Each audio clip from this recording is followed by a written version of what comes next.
Hey friends, welcome back to the CCA League Season 5 Division 5 Grand Finals. I am Mizuno and I am joined by the ever so lovely Grace, aka Tubnug. How are you doing? I'm so great, especially because I'm here with you right now, Mizuno. Oh, stop it, you're making me blush. Well, folks, we have a super exciting Div 5 matchup coming your way here shortly as players get readied up in the lobby. We have the TableTerp Troupe hailing out of University of Maryland taking on CSUDH Ivory. And Grace, two teams in Div 5 here. We have a lot of exciting games ahead. Let's take a quick look at key to victories as the teams get readied up. Heck yeah. The Troupe over here, they've got some pretty cool ones. First of all, high special output. Super, super important. You gotta be spamming those specials. Maybe not spamming, because that's a little strange, but you definitely gotta be cranking those out if you wanna, get your victory.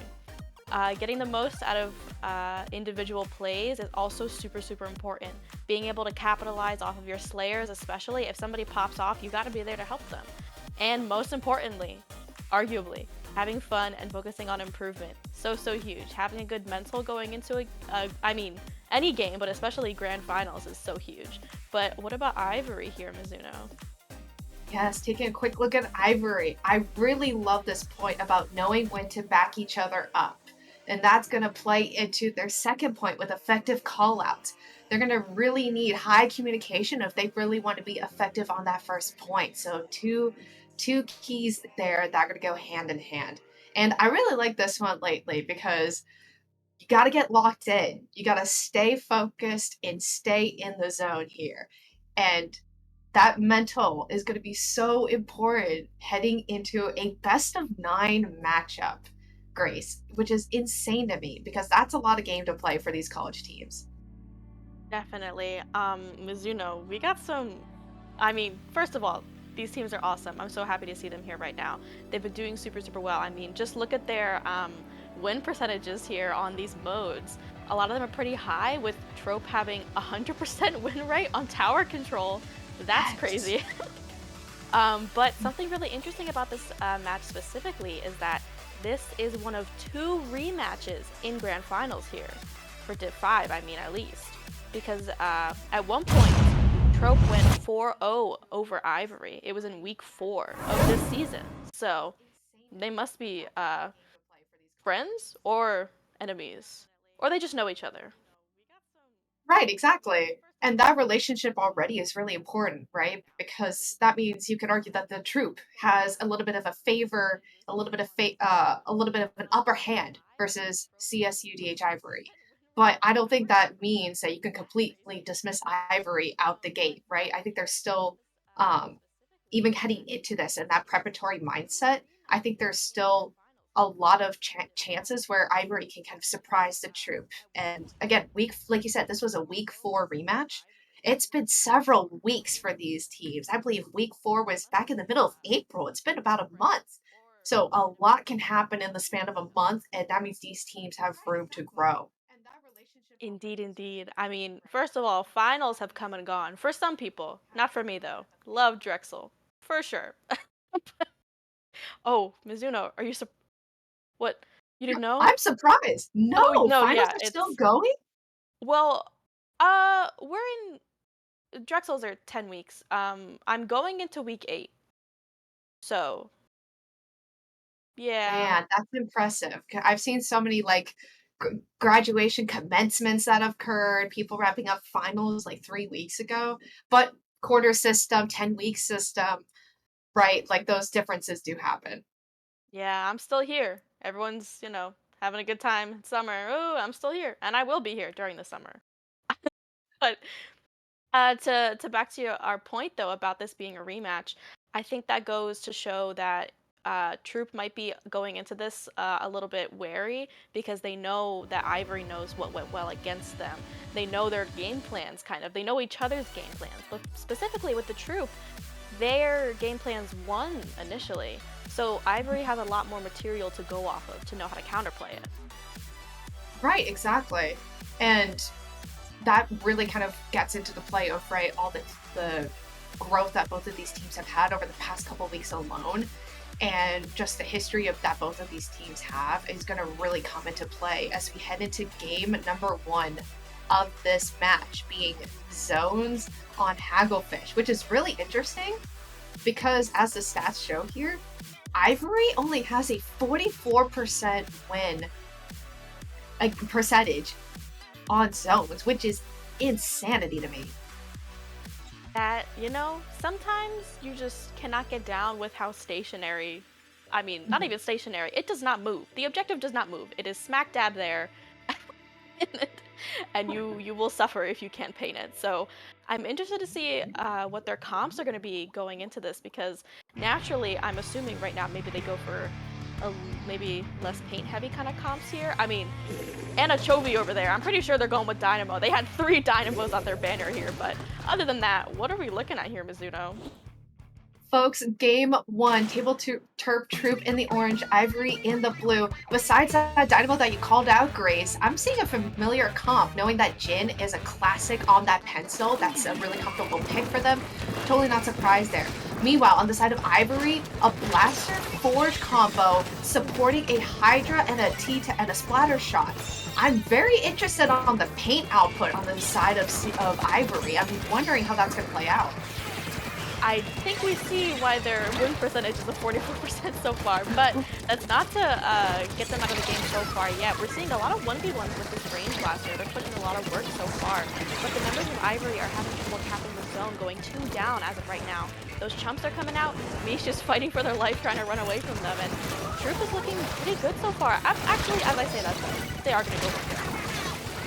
Anchovy getting 2 picks out of nowhere, just running up on them with that giant gold Dynamo, is looking to get a third and finds one in Miles, and all of a sudden Anchovy is now on Ivory's flat. I mean, Anchovy just came out of nowhere looking to get a 4th here, Grace. Anchovy, listen, they are quite the formidable foe here. If you are not hailing bombs with that Dynamo, if you are not making sure to check them and make sure that they're not doing anything wrong there. Oh, the unfortunate cancel there with that Booyah bomb, but it just goes to show that you really have to keep that Dynamo in check. You don't want all that pressure going out. And Mish does get the pick onto them. They're going to have to run into the zone, getting another pick onto the pencil.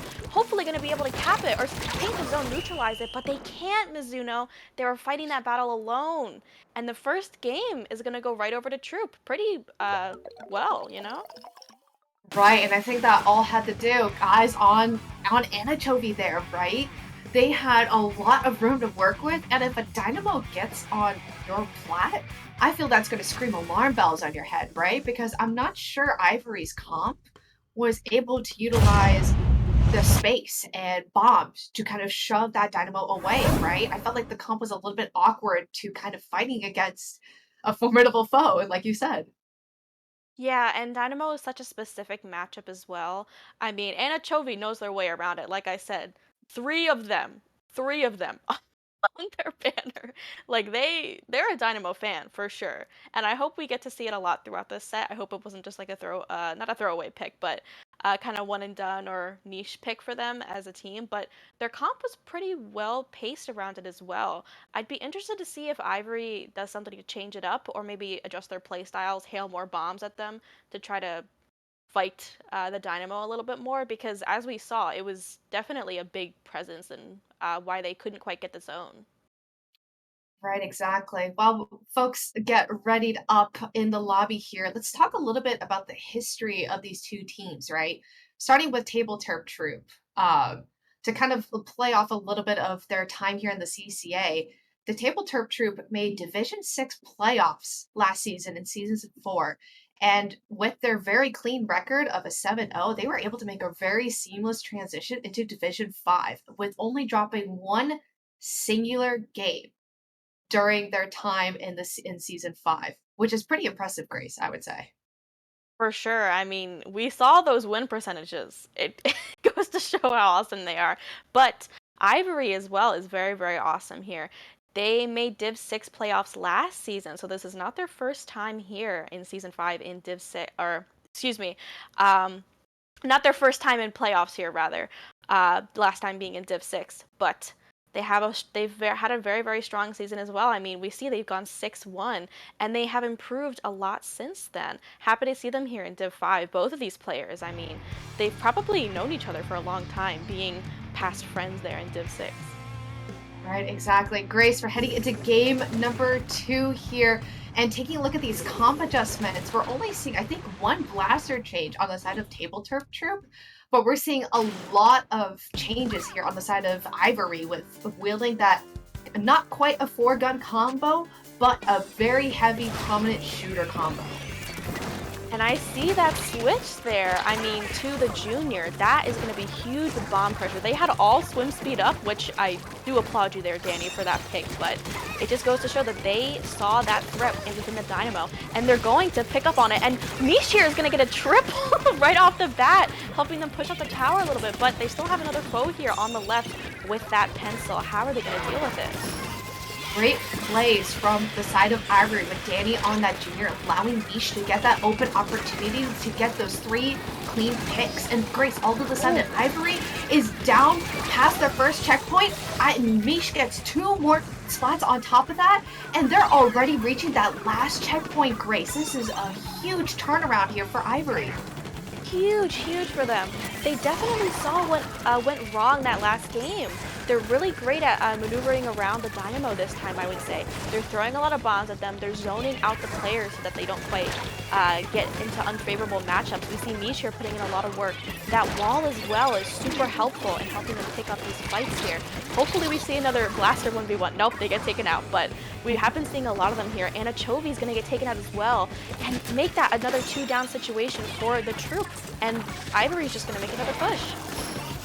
And Ivory has some really good combinations going on. I see Mish and Danny working together to isolate different members of the TableTerp Troupe. They keep falling into these weird traps on these top left and right sides, and all of a sudden, Grace, this tower just moves so quickly. I can't keep track of it because all of a sudden they're back on that checkpoint again.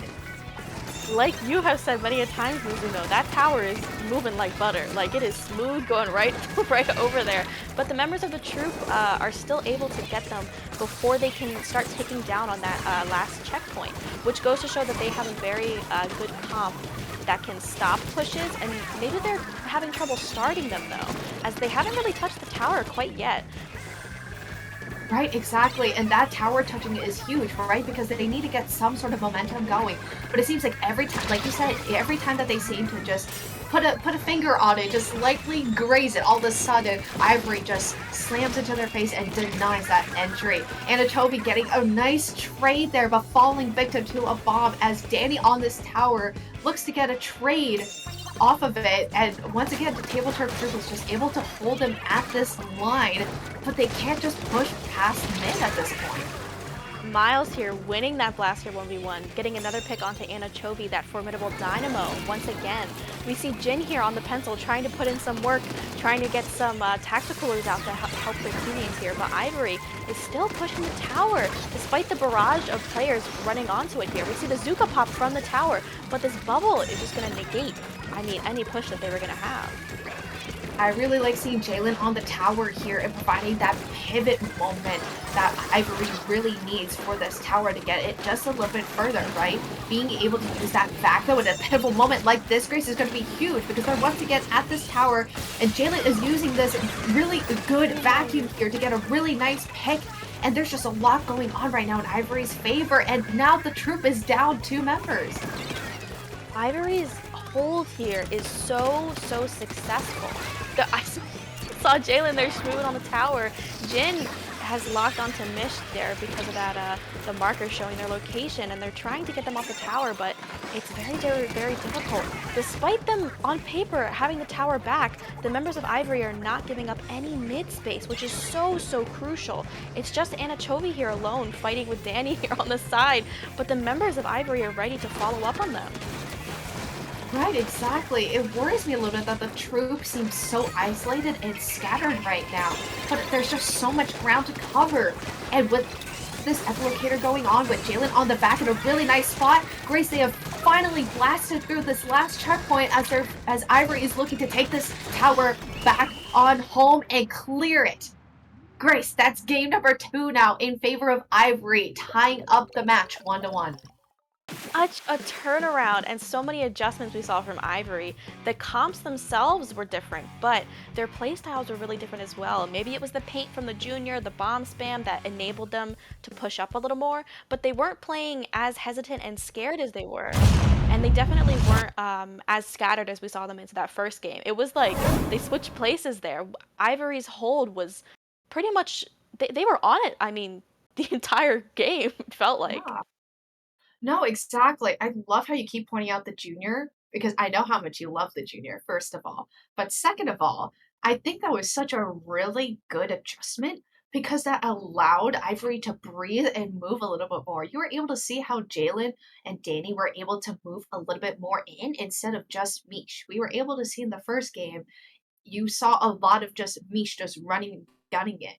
But now Mish has a lot more support from Danny and Jalen, and that support is so much more prevalent. And you could see the picks going off, the support, the special utilization. It just all comes together in this really nice packaged present, and it's great. It came out really well for Ivory.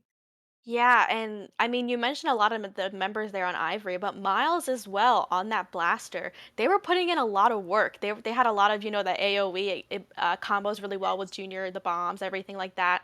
But they were winning those like 1v1s, like 2v1s. They were putting in a lot of work there, and I think it helps that tower control is so good for blasters, range blasters specifically, but kudos to them for that game. Right. I think throughout this match, we're going to continue to see this tug of war between Miles from Ivory and Sneaky from the Troupe. We had multiple instances we saw where there was these 1v1 situations, those, little back and forths that they were doing. I think we're going to see that continuously persist throughout this match. And whichever blaster player is going to come out on top, I think is a pretty good indicator of which team would likely come out on top in that match. And I think in this case, Miles was a very clear standout in favor of Ivory. Yeah, I mean, it's all about, especially on tower control, it's all about making sure that your blaster is supported and you're following up off of them. And both of these teams here, in their keys to victory, I mean, they said it a little bit differently, but they go back to the same thing where it's, what's it called? Knowing when to back each other up and getting the most out of individual plays, which are following up on each other. That's basically what they they total down to.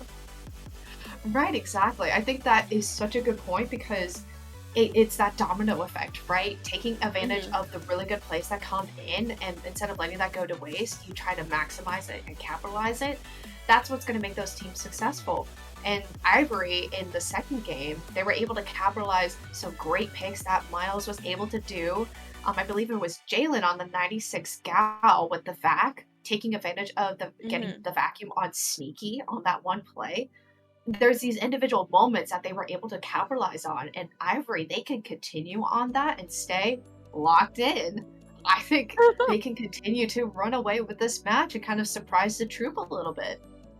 They're definitely locked in right now, Mizuno. I mean, despite them having that 50% win victory on tower control, going up Yes. against the troops 100%, that's really intimidating. But they pulled it. They locked in, Mizuno. they, They they locked they pulled it together, and it was it was quite a dominant tower control game. It was really great. Well, folks, we got to move on from tower control now and on to that golden, beautiful Rainmaker that we also love and enjoy. Grace, let's take a look at these adjustments and see what these teams have done. Interesting. Did I not see a dynamo? I'm clutching my pearls and my heart right now, Mizuno. No more dynamo. And a trophy here going for the squeezer. Double wall on the side of the troop here, which is a really interesting pick. The sloshing machine as well, really, really interesting. And is that the custom blaster I on believe Ivory? you're I believe you're right. Grace question mark, but some really interesting adjustments and a very indicative strategy from the troop running double wall. And I think that's a very good indication of how they want to play those on defense. I think more so than anything. Right, and I mean, they already showed in both of these matches that we've seen so far that they're really good on defense. They know how to hold it down, even if it means they can't quite take space because of it. But these adjustments are going to help them do both at the same time, offense and defense, which is so, so huge. Ivory here, as we can see, already has the upper hand. I mean, their Speed Blaster's going to go down, but there's going to be 3 down on the side of the Troupe, Mizuno, allowing them to get to that first checkpoint. They're pushing up, they're reef sliding, they're going to grab that Rainmaker, and they're going to probably start running it. They're gonna gun it, Grace, because Jin and Danny were able to lead the way like that. Excuse me, Jalen was able to lead the way like that, and that's huge because now they're down to 8 points. Wow, but thankfully the TableTerp was able to get the clean wipe out there and stop that push from getting all the way to the end on that podium. Grace, that was just insane. They really followed up on each other and, dare I say, locked in. But they really did an amazing job on that push. They realized that the members were down and that their respawn timers weren't going to really help them here in defending that final checkpoint. So they were really, really good following up on each other, pushing it really, really quickly. But we're seeing the members of the Troupe do the same exact thing. Danny here is going to opt to drop to try to get to the Rainmaker, but they're still going to get the checkpoint. Oh, they reef slid. Never mind. Danny's going to get a really good pick there and make that 2 picks now. No pencil as well, but the sloshing machine is going to try to make something happen, but they can't quite. The members of Ivory are pushing back onto their plat, are going to go down, but it is very scrappy. There are many picks right now, Mizuno. There is so much scrappiness going on, but I love it. Danny making a really good play on the dualies there as Miles lurches forward with the Rainmaker and a valid attempt there at something. But there was some really scrappy plays, but they're good scrappy plays, if that makes sense, right? I think they're dropping in and try to utilize whatever they can, whether it be killer whales or that one reef slider that Danny did when they dropped down from spinner. I thought that wasn't going to get anything, but somehow they made that effective. So both of these teams, while really scrappy right now, they're still able to capitalize on really key moments as the TableTerp Troupe is looking to make a run with the Rainmaker on this killer whale. Miles here is going to try to stop it. They do successfully pinch the Rainmaker into getting them out of there, but we still see a few members here of the Troupe on their plat. They're on Ivory's plat. They want to push this Rainmaker. They have a special ready, and they're going to pop it here to make something happen, but oh my, Amish! I mean, amazing, amazing play from them to just drop the Rainmaker from their plat. Listen, you do die in the process, but it stops them from getting any more points. It's a really good stall tactic considering how dire the situation is for Ivory. They are 3 down, staggered respawns, and the pressure that the Troupe has on them right now just won't let up. Here comes Danny with the reef slider, but he's too late, and Jin is trying to lurch forward but cannot find anything else. But Grace, there's only a couple members alive. Mish gets the pick that they needed, and there they go. I think they were just able to save themselves from a total switch up in this game. Definitely, but that Rainmaker has got to drop here. I mean, it's in a pretty protected place right now into that little top right area, but Sneaky does not want to let them get out of there. Danny here is going to have to drop and send themselves into the piranhas below, or, I mean, try to make something happen with their teammates here, but the members of the Troupe are not letting up on their offense here. They're trying to maintain mid-control, but we see Danny here is probably nearing the end of their timer. They may blow up soon. I think they did. They did blow up. They did blow up, Grace, thankfully, because this is the chance that the Troupe needs right now. Because with 30 seconds left on the clock, there is so much more ground that they have to now make up again. Even after that huge pressure that they exerted earlier against Ivory, the Troupe had completely lost all of that in that one big final scrappy matchup. So with 15 seconds left on the clock, this may or may not be the Troupe's last potential hold here. Miles gets a really nice pick. Anatovi tries to go for the Rainmaker. Couldn't get anything. Sneaky is looking for something, but the burst of the bubble is just not enough. Someone passes out, and that's a wipe on the side of the Troupe. And Ivory is going to take this match in dramatic fashion. That was very. I was on the edge of my seat, Mizuno. That was crazy. I think I noticed there that towards the end, Sneaky did end up going down. They had that really good Zuka. Their Zuka plays were amazing that match, as we saw, but they respawned with the Zuka because of that lovely, lovely tacticooler. So I was waiting there. I was like, oh my gosh, something's gonna happen. But The members of respawns Ivory and the knew that no pressure way. that the I Troupe love has replays. on them right now just won't Yes, let up. shout Here outs to our comes Danny wonderful with the race producer slider, but Omazen for he's this too nice replay. late. Jin And Jin is making trying the to lure hero Troupe but play, but cannot find Mish anything just else. coming in and But playing Grace, Spoiler there's only a Maker as couple Anatomy members was just unable alive. to secure Mish that gets the pick. pick that they And needed. And there that they delay, that go. I stall think they were allowed Mish's just able teammates. to We saw Danny save and Jalen jumping themselves. in right there Free from spawn spawns and to the come in and pressure clean that the house, right? Like, that was the crucial play that needed to be made, and it got made, and it just saved Ivory from a potential just sudden game changer. That was an amazing play. I mean, if I was Mish, I would have been like, like I wouldn't have been able to shoot. I would have been shaken, and I would have been like, guys, I went down. Guys, I think I think they're gonna get the lead. No, but it's amazing split second decision making that really can make those games there. Like if you are Mish, you're like, okay, do I try to pop or something? Do I try to get the players behind the Rainmaker because they're gonna get jumps in? Or do I get the immediate threats that are in front of me who are gonna try to spawn camp my teammates? And they made that decision to stop them from spawn camping and to get the support away from literally at the pedestal instead of behind it. That was really good. I love how you called that out, Grace, because I feel like decision making is such a crucial thing in Splatoon, and that comes with a lot of time, experience, synergy with your teammates, right? Because Mish has to make that decision knowing what their teammates are going to do when they come back in from spawn, right? What are their priorities when they come back from spawn? Is it to inflate the Rainmaker shield to stall? Is it to how do they push out the threats? Which threat is the most important? All that decision making stuff really comes into play. And you're so right to call out, Grace. Misha's one decision that allowed like Danny and Jalen to come in, Miles to come in and clean house right afterwards. Wow, I mean, this is only like game. That was only game 3, Grace. I'm so impressed by what I'm seeing from both of these teams. Obviously, they've grown so much. Wait, no, the game is starting. I was gonna say sneaky. The switch to go to the sloshing machine there was really smart. They made so many amazing plays happen with those Zukas sloshing up onto those ledges, and I'm happy to see them playing it here again. But Mizuno, what else are we looking at?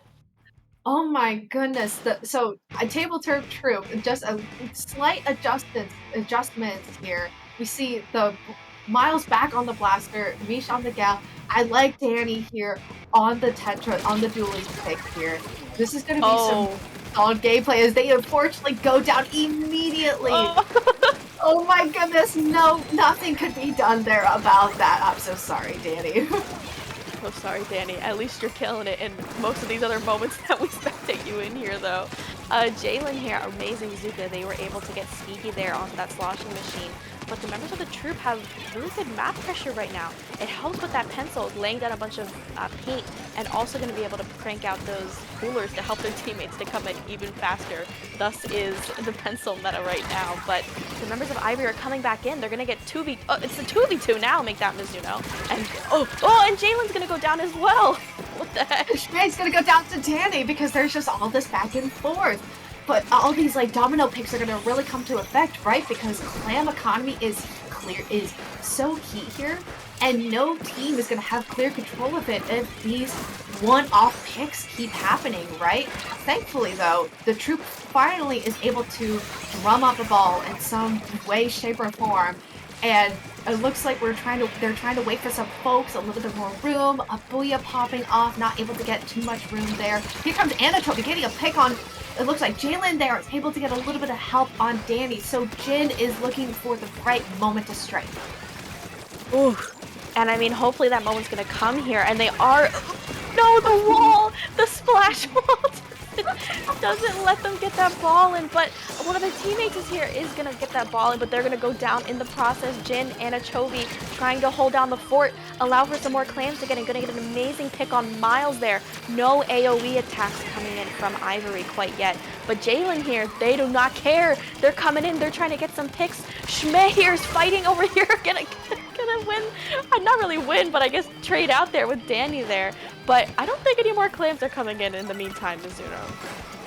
I was really scared for Ivory for a moment there because when I saw Jalen just drop down guns blazing, that spooked me a little because going in like that is incredibly brave without kind of knowing what the situation is below. So thankfully the damage has been done. It's not too bad. The bleeding has been staved off a little bit. And down 50 points, Ivory has a little bit of work to clean up and a little bit of work ahead of them. As Shmei is able to get another pick, and Jalen is a prime position as that Suka from Anatomy takes out 2! And it's just Miles who just went down. And here comes the Troupe again to pop open the basket. But here comes me. She's gonna get, I think that was a triple. Not single-handedly, with a lot of help with their teammates here, but they want the quad, Mizuno. Yeah, cancel that Booyah bomb. Oh, no, they didn't. So sorry, Sneaky. I was not preying on your downfall. I merely really like when there's big numbers on the screen. No kidding, but Mish was out for blood there.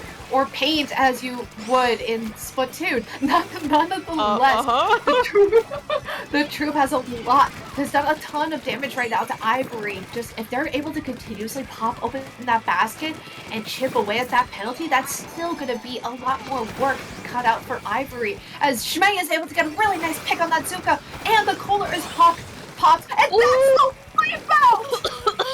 Mizuno, they are relentlessly firing onto Ivory's plat here. They got that first power clam and make it another power clam, and they just need one more to win the game, and they do, Mizuno. That was insane. That's why Zuka is so strong. We saw that firing in onto their plat, and Ivory just could not do anything about it. Grace, am I being silly? Did they run double Zuka? Yes. Yes? Yes? Yes? Squeezer, and was there a splatter shot? I'm like, that was like a whirlwind. I'm like, face clubbing. No, I think they definitely did. I mean, As that's why Shmei I'm is so able to get a intrigued really by nice the, pick on that yes, Zuka. indeed. Here we And go. the Yes, Kohler yes. Oh, it was 2 Zukas onto their plat. That's what I was saying. That's what I was thinking. That's why I asked. I was like, wait a minute, that felt like too many Zukas. That seemed a little like traumatizing there. There was no way that one Zuka did all of that work. But no, thankfully it was just 2. Which I don't think is that much better, but I mean, we're here. That was amazing. I mean, coordination on their parts. Not only were they locked in on the targets themselves, but popping their Zukas at the same time is just so funny because as soon as you hear like the sound effect twice, the other team is like, "Oh my god." They just enter like this frozen state, like petrified, cannot move. Oof. My goodness. But man, Grace, that ended so quickly. All of a sudden, this match is now tied at 2 apiece. And these games are going back and forth, and there's just no clear winner. Like they are just 2 really well matched, really good teams. And you love to see it. You love to see it, because it makes sense that they're both here in the grand finals. And I think it's so interesting that they faced each other before playoffs, like before even this in this season. That just goes to show how much Ivory has grown in particular, because they were the ones who lost 0-4 in that set. So I mean, it was pretty impressive from them. No kidding, Grace. But I mean, as we look ahead, we're almost, or I would argue we're halfway. I know this is like an odd number, right, to split 9 games, but we have zones ahead of us. I believe we have zones Mako, and I feel that that could end in a tidal wave pretty quickly if you have the right lockout situation going in. And I'm not sure which team has the momentum right now for locking out right away in zones. It's kind of difficult to determine. That is such a good question. I mean, if we're referencing once again the win percentages, technically this is Ivory's weakest mode per se, where they're only at 44%, and the Troupe is at 75%. But that also makes it tied for the Troupe's worst mode as well. So we could be going into quite a difficult match here, but we did see how well the Troupe did on zones in that first game. especially considering that they may have Sneaky here again on this sloshing machine. I'm very interested to see what will come out of this though, Mizuno. Let's take a look at these comps and see what they're drumming up with. Jin back on that pencil, Anchovy back on the dynamo, and I believe that was a ordinary vanilla slosher on the side of the Troupe. Meanwhile, we're seeing that three shooter plus the blaster from Miles that they are accustomed to running at this point. So no blaster 1v1 here, but we still have some. I would argue that both of these teams are paint equipped to handle a zone matchup like this, as both teams are 2 members down apiece, and Ivory is going to be the first to take the zone here, surprisingly. The members of the Troupe here are trying to zone out that junior.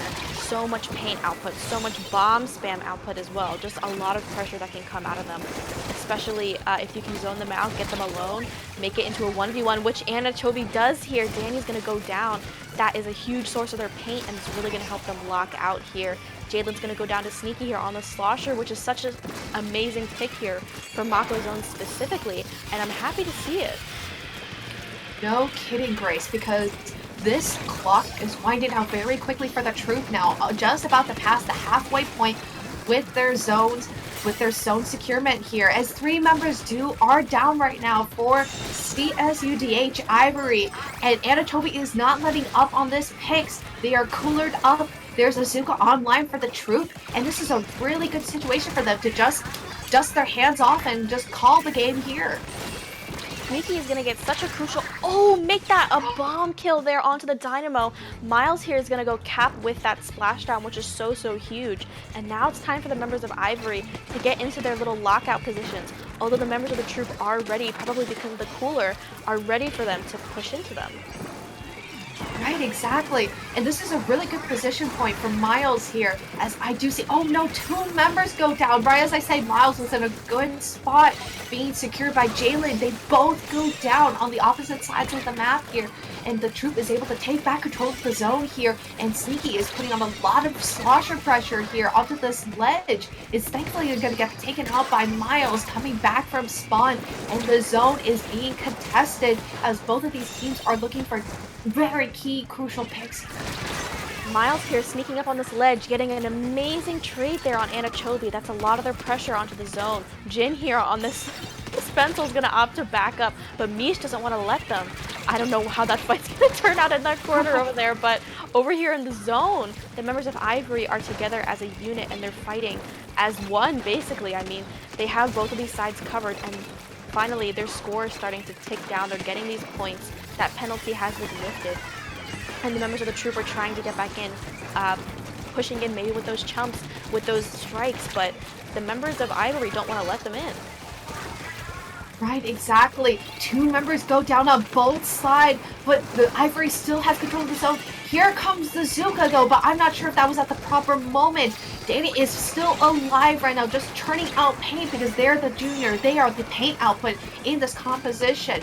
But the zone is going to flip back and forth and enact a penalty onto Ivory, and that's going to be crucial and gives the Troupe a little bit more time to get back into this game and make some adjustments, because Grace, we're already past the halfway point, and with giant penalties that these teams are going to need to work through, I don't know if there's enough time. 2-down situation, or rather the Troupe is recovering from a 2-down situation there, but Schmidt does not care here. They're in the zone trying to make something happen. 2 members of Ivory are going to go down. The chumps are coming out. Their pencil is going to go down though in the process, and the members of Ivory still have a hold on the zone. There's only 2 members up still of the Troupe, and Ivory's just going to take that game. That was such a back and forth even there at the end.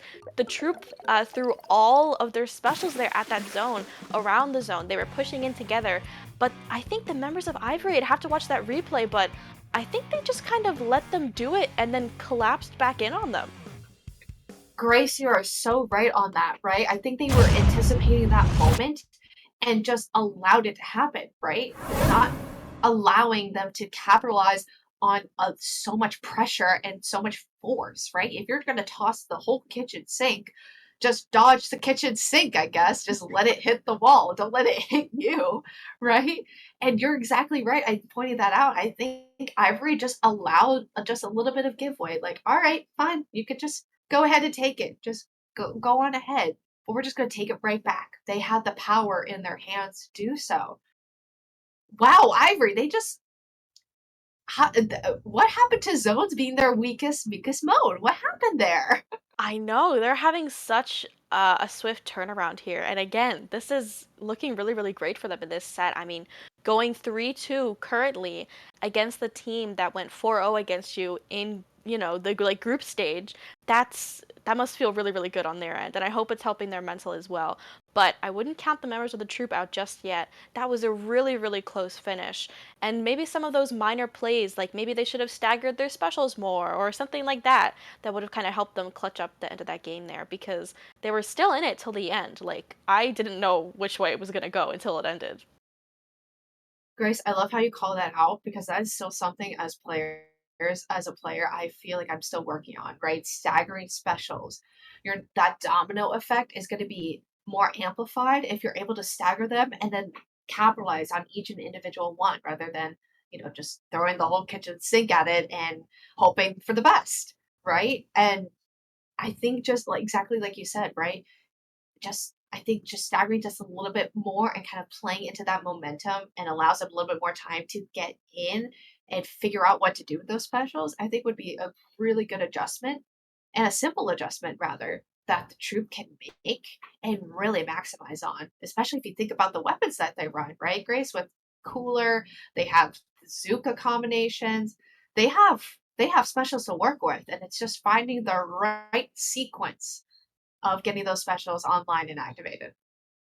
Yeah, and they have a lot of knowledge when it comes to which weapons are good on which maps specifically, not even modes. Like seeing Sneaky kind of pull out that slosher, not seemingly out of nowhere, but we were able to kind of think about, okay, well, this weapon is good here, so will they pull that out? Because we know that they play it, and they do indeed pull it out, and we see them capitalizing on its the good points of the weapon and what it does really well. Slosher with those ledges. We see the Dynamo really trying to play Anchovy, my goat, trying really hard to play around not getting, murdered with the bombs.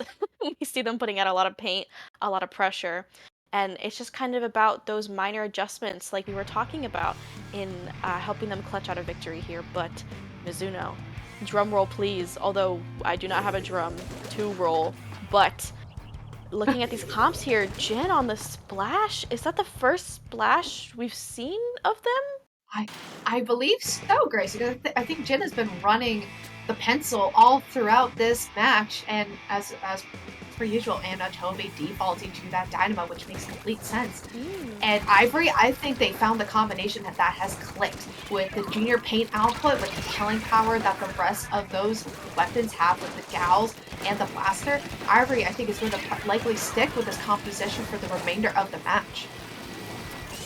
Oh my golly goodness. I'm really into these comps here. I love to see it. I love to see it from Ivory especially, who is currently on the tower. Danny there solo pushing it a little bit with that bubble. Sneaky here 1v1ing Niche, but getting some help from a friend, which allows them to kind of clutch it up there. Danny there is on the Troupe's plat with a friend. Anna Trophy's gonna trade out there with their friend, but Danny here is like, I think I'm in the wrong spawn. And, well, no, they did just get sent back to their spawn, but maybe not in the way that they'd like. Right, exactly. I loved how Danny kind of used the bait too of that jump to kind of stalk their prey. It was really clever, and I was like, oh wow, that's why I got confused for a second. I was like, wait a minute, am I getting my directions confused? Are they on their opponent's plat? And they were. Nonetheless, Grace, I'm getting distracted here. The Troupe is now blazing through right now and already gone through about to go through this checkpoint, the second checkpoint here. And 3 members of Ivory make that 4 members down, are staggered in respawns. And this is a very dangerous situation because Jin is on this crab right now and just firing away at Ivory. Speaking of staggering, they're staggering their specials here. I mean, we know that they have that Booyah Bomb ready there from Sneaky. They are going to pop it. Oh, are they going to get murdered? No, they're not. Mish there is going to get pushed up all the way into that back area.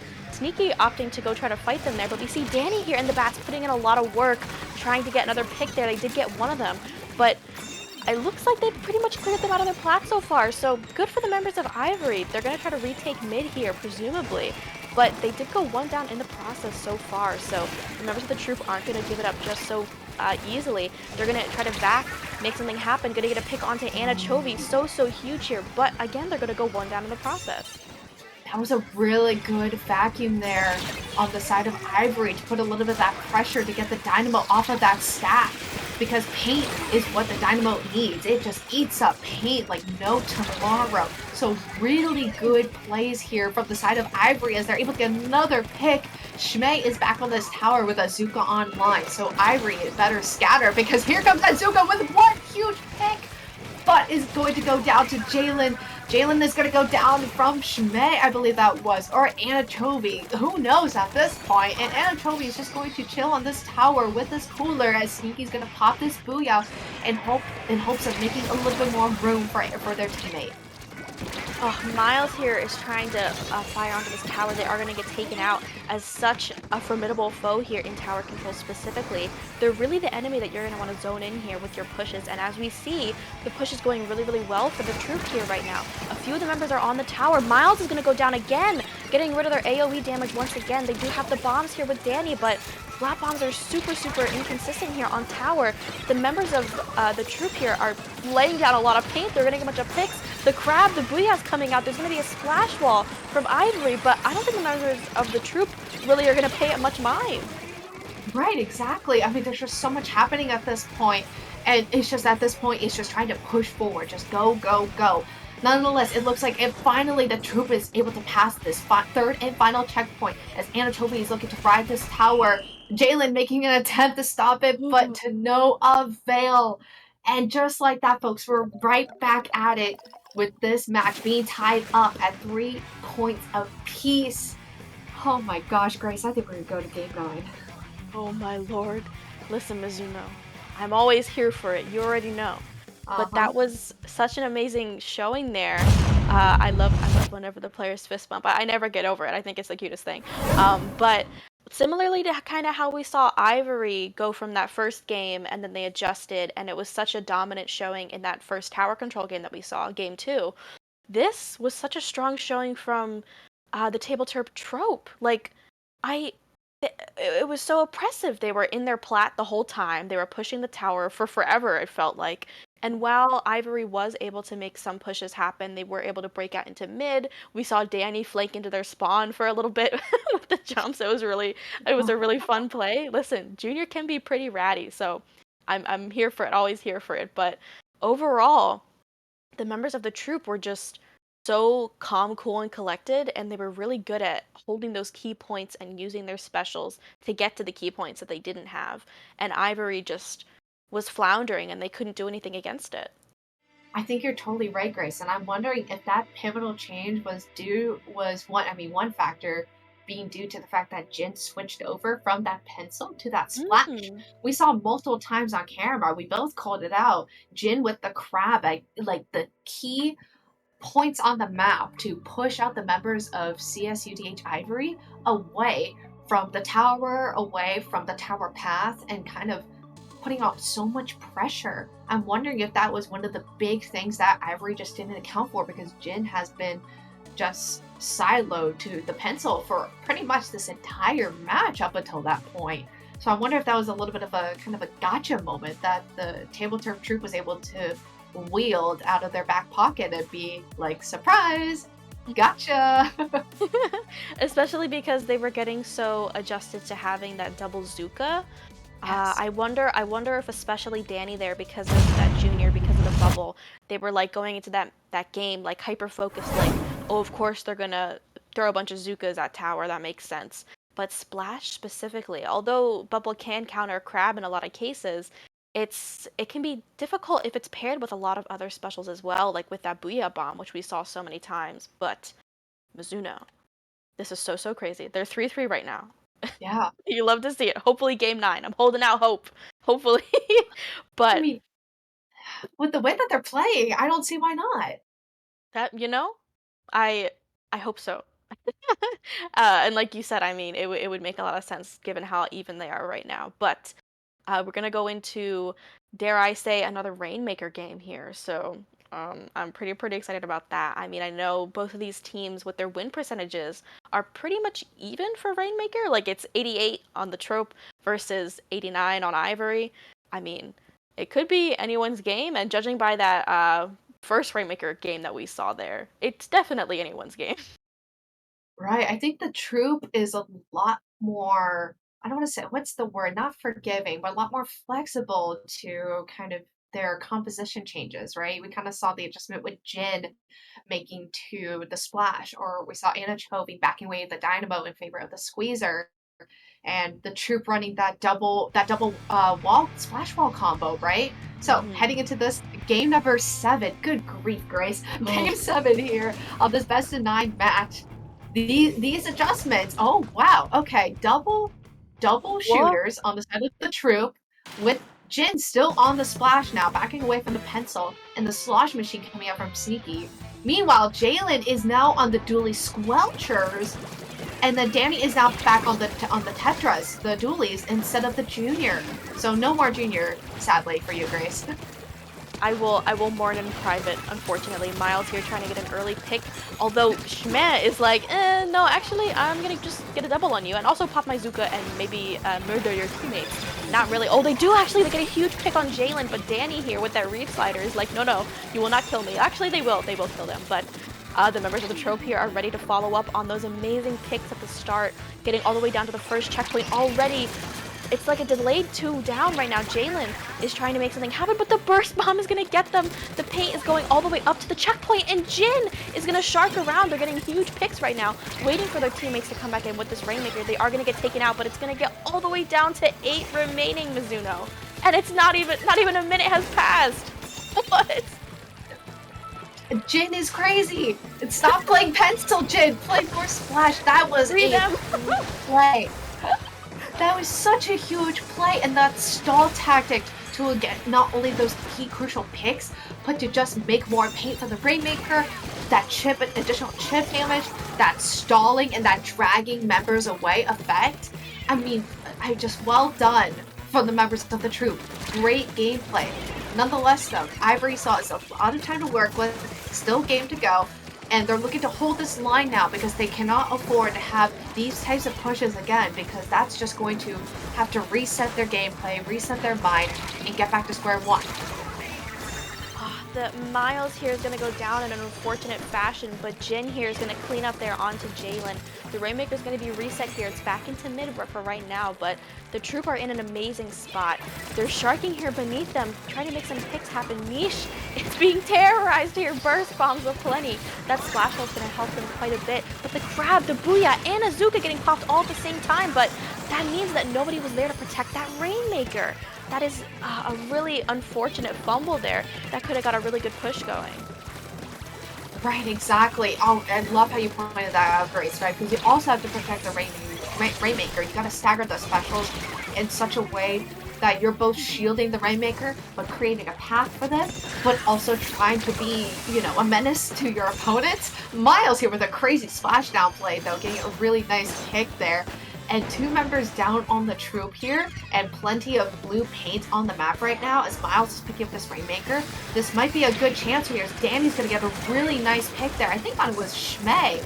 So, I mean, just tons of back and forth here. And it looks like Ivory's going to try to push through this right side of their map here. But Jin is just going to drop on top of them. And they just couldn't do anything about it. I mean, like we've been saying, we need to free Jin from pencil jail because they're absolutely killing it right now.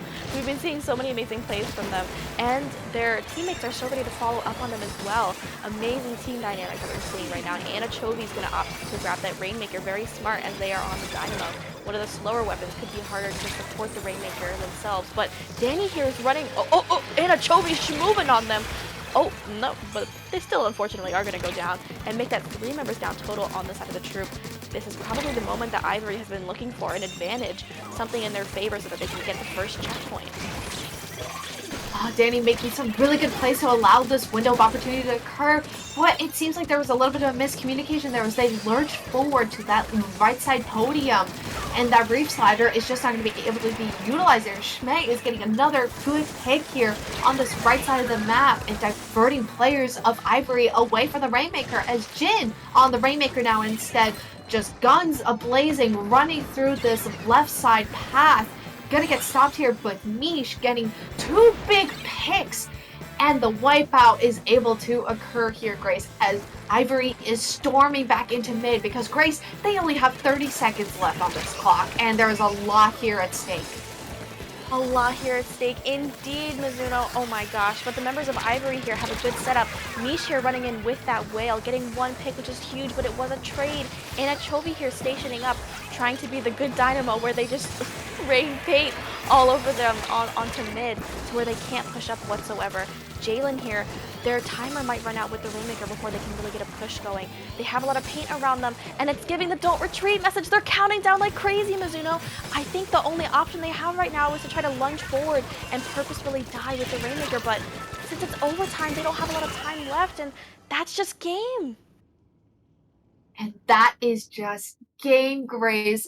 The Troupe now edging forward against Ivory in this best of nine match, putting themselves at game point and one step away from just claiming the crown and winning all of Division 5. Oh my goodness. That would be such an amazing step up for them. I mean, they've already been stepping it up in this set. We've been seeing so many adjustments. It is back and forth for a reason. And it's not just like a sweep in one way and then a sweep in the other way. It's so back and forth. Just in that game alone, I mean, they were doing so well, so much pressure. They had the upper hand, it seemed like that entire game, but the members of Ivory still had a lot of moments where they shined. I really liked the two dually picks. I think that that's really interesting, and that probably threw off the members of the Troupe as well. But I mean, you can't beat it with Jin on the out of pencil jail. Hopefully, officially, because they're killing it, and their Dynamo player Anna Chovy can be the one turning out those tacticalers. So it seems to be working for them. Agreed. I do think Ivory is kind of getting into their head a little bit, right? You pointed out during the Rainmaker match that the oh my gosh, what is it called? Like the no rate maker zone, right? They backed up too far, and that's going to wind down the timer. And I don't think they realized that they could still have that rate maker game if they just run to the podium in overtime, right? Because that'll reset the internal rainmaker timer for them, right? So I think there was a little bit of a panicky moment that Ivory has had in the last 30 seconds, maybe minute or so of that match because so much is at stake here for these teams, and it just gets really difficult when the nerves are just on you right now, and straight up there's adrenaline pumping into you at this point. I'm sure both of these teams are starting to kind of feel the tension and feel like they're so close at this precipice right here, and it's just trying to get through it all at the end. Indeed, indeed. It's not over till it's over, though, and I have faith that Ivory can come back from this, though. But the members of the Troupe are probably feeling pretty good going into this next game, as it is Clam Blitz on Scorched Gorge, I believe. Someone can punch me if I am wrong, but they must be feeling good going into this after such an amazing showing that we saw in that first Clam Blitz game that we saw there on Crab Leg. Right, exactly. And don't worry, Grace, you're not wrong. You won't get punched today. Thank Good. goodness, because we don't want to we don't want any punches thrown here. No violence here in the CCA. But man, back to the point of Scourge Gorge though. Scourge Gorge Clam Blitz. I'm very curious with these two teams, what adjustments that they'll have to make here if they want to kind of go with their comfort picks or if they're feeling kind of whimsical and feeling fun and feel like they want to go back to strategy and specific, not gimmicks or niches, but specific compositions or specific styles that they've run before, like double wall or double Zuka or something along those lines that causes just a little bit more chaoticness than we would expect. Indeed. Oh, Scorch is so interesting. I feel like it could go any way. I mean, Crab is great there. You already know that. Zuka's great there. well, Zuka's great everywhere. You know, the cooler as well, but I'd be interested to see if Jin sticks onto the splash for right now. I think they've gone on like a 2-game win streak so far with it, so I wouldn't be surprised if they stick on it. As for the side of Ivory, I wonder if they will go back to that double dually comp or just try to go back to their roots, see what's working. And yeah, it looks like the members of the Troupe are going to stick to their guns with that comp, but Ivory is going to make a few adjustments there. I'm happy to see the T-Tech. It's a fun pick. No kidding, Grace. I think Jin sticking to their guns, quite literally, with that splash is going to be one of the big adjustments that they've made, and that has statistically proven to be doing really well for the side of the Troupe. And like you said, on the side of Ivory, just one or two slight tweaks and adjustments here to show off a little bit more of that range of versatility is going to be important. But Jin, nonetheless, has suddenly activated as they're lunging into their opponent's plat here, looking to get a couple picks, but unsuccessful. Nonetheless, it does open a key barrier to entry here for the Troupe, because now here comes Sneaky with that Booyah Bomb, getting a really nice pick on Miles, and still allowing that basket to remain open for the time being here, Grace. Oh my gosh, Sneaky getting even more clams in. I don't know if you noticed that, Mizuno, but the clam pod spawned right at their little pillow area right there, allowing them to get some more clams in. The Splatoon gods were indeed on their side, but it looks like another power clam's gonna get in. No, they are gonna stomp them out there with the help of those strikes with Danny there. They're gonna opt to go top mid, get some more clams, but no, Danny, turn around. Your friends are perishing. Danny, no, they have their AirPods in. Mizuno. I think Danny got a little bit too excited there, right? Trying to get back in, right? They just utilized their trips in a defensive effort rather than an offensive effort, right? In hopes of making roams, so they just figured, let me just use the trips now to help the team, and then I'll just gun it, go forward and help proactively make that path. But like you said, I think they were just a little bit too preoccupied with that path, with that mindset. But it seems like Miles here playing a little bit more patient and just using that area of effect type style with that blaster and getting a nice pick on, I believe that was Jin, if I remember correctly. But with all this back and forth, Shmei getting a really nice pick, Mish looking to get a pick here potentially on Anchovy, 2 members down on Ivory, 1 member down on the Troupe. There's just a constant back and forth here, Grace. Back and forth indeed, and I mean, Danny just respawned. They're going to try to have those trips online, hopefully, to get a more offensive one. Mish, though, is going to get Jin, but they're going to go down as well. And Shmei here is trying to put in some work, getting some clams for themselves, but on the side of Ivory, they have the most clams right now. They have 2 power clams at the ready that Zuka just going to finish up there. But Jalen's going to go down there on the side of Ivory, so make that... Oh, wait, but they just got to pick on the Sneaky, so maybe they can make something happen. And by something, I mean jumps into the spawn? Danny with the spawn point, not spawn point, the jump point right there was huge, Grace. And that just allowed them to get it in. But Danny dropping down there meant that they couldn't help out on their teammates there and just secured that, just a few more clams in. That was such a good play though, and I think that was the moment that Ivory needed to still remain in this game. Definitely. Sneaky here again on this sloshing machine, which I think is so helpful at helping these ledges. The fizzy spam as well, getting a pick onto Miles, so huge in stomping out their aggressive efforts here. Mish is trying to get them, and they do. They're successful in getting that pick. They dodge the bomb as well. They're top mid, pushing up with these strikes, but Anachovy's gonna get them, and Jin as well is gonna push up. They have a lot of clams at the ready. They're gonna try to make a push happen, but it's a 2v2 now in mid, Mizuno. I don't know what's happening. There's too much happening. Miles lurching forward here. Jalen trying to help out to no avail. Oh my goodness, the members of the Troupe are just honing in on Ivory, just one by one. Here comes Sneaky popping open the basket and subsequently popping this Booyah, doing the same play that they did earlier and trapping Miles, and is successful again with the same exact play. Getting a trade off of Mish here is huge too, as here comes a jump here with the fall, but they do go down thanks to Danny being able to get the really good picks here onto the jumps, and that looks like a delayed wipe on the side of TableTerp Troupe. But such an amazing play from Jin there, opting to jump in and still hold the fort. Try to hold down the fort there under the basket, because that gave some time for the members of the Troupe to come back into mid. And we see them winning that fight right now. The members of Ivory are going to go 1 down right now. They still have a lot of clams, both teams actually at the ready, but it is a war right now in mid, and it is insane how many picks are going back and forth. The Wavebreaker trying to help get some pressure out as well, but the members of the Troupe are playing a little bit patient, but that's basically all they have to do because they have the lead pretty convincingly.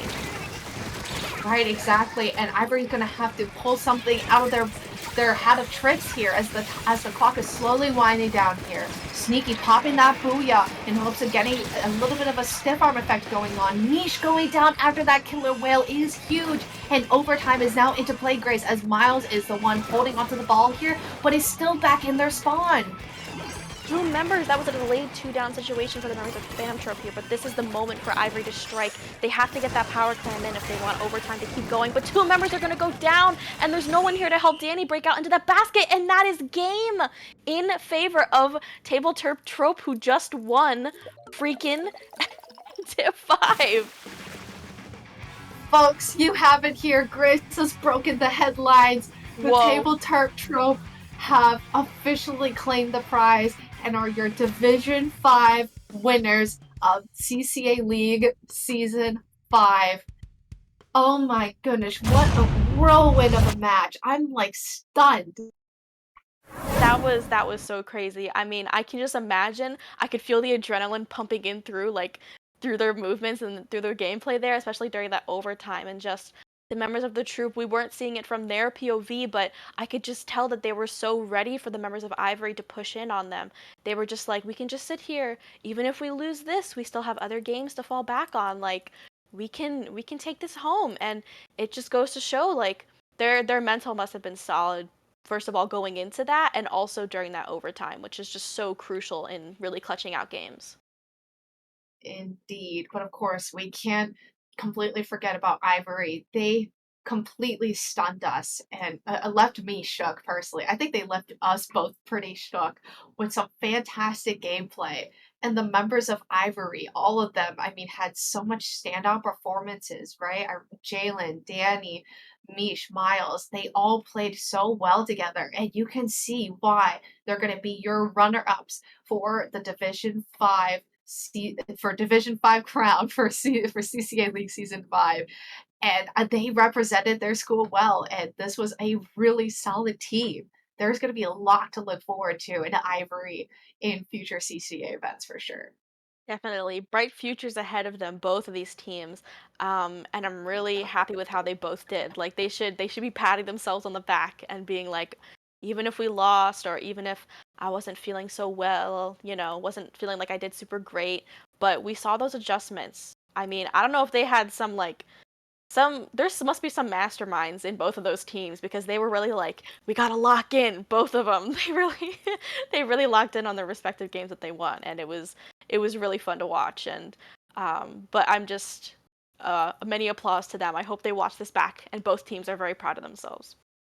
They should be proud because they gave us one heck of a performance. But Grace, the fun is not over because unfortunately our time on the mic is over, but we have an exciting, thrilling, show-stopping performance for you all with Division 1 Grand Finals coming your way in just a few mere moments. This is wild, Grace. I think folks need to get excited for this. Yes, please sound off in the chat if you can't wait for Div 1. No, but really, it's going to be really, really exciting. And like Mizuno said, we do have to sign off because we have some really cool commentators who I will not spoil unless it's already been publicized, but I will not spoil it who they are, but they're super, super No, cool. I don't think so. I don't think so. So I think you guys all have to stay tuned to figure out who's going to hop on the mic next. It'll be But very, Grace, very it's been an exciting. absolute pleasure.